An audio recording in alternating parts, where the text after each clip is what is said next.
Good morning, guys. Sarah here with Cheers by Sarah, and today is a good day. Today is Women's Equality Day. That's right, perfect holiday for me, right? So all I can say is cheers to Women's Equality Day, and let's get started. Women's suffrage began decades before the Civil War. It took almost 100 years for our voices to be heard. Back then, the cult of true womanhood was the thought that a real woman was a submissive wife and mother, only here for our home and family. Our purpose was no other. In Seneca Falls, New York, activists came together to discuss women's rights. Among those were Elizabeth Stanton and Lucretia Mott, the hostesses of that night. Let me tell you a little bit about Elizabeth Stanton's history and why some of her actions had so much controversy. Her father owned slaves, but he did a few things right. He taught his little girl the law, and that made a fire ignite. After her education at an all-female academy, she had a little bit of a breakdown after her ideals were seemed unfit at her seminary. When she got married, she insisted the word obey was taken out of those vows. Elizabeth, you are amazing. All I can say is wow. And Lucretia spent her entire life on the fight for equality.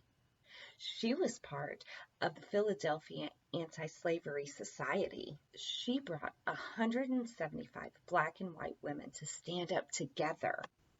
The building they'd met in was burned down by nearly 17,000 protesters. The women escaped with their lives, but that didn't stop them. In 1840, Lucretia and Elizabeth met in London. In 1851, Elizabeth met Susan B. Anthony. Fate had something to do with this, of course, because Elizabeth was the wits and Susan was the brute force. For those of you who don't know, in 1872, Susan was fined $100 and arrested for casting her vote. So ladies, we got to get out there and vote. She devoted her life to racial, gender, and educational equality. And y'all, she didn't do this modestly. So most of the Seneca Falls Convention attendees agreed that we as women deserved our own political identities.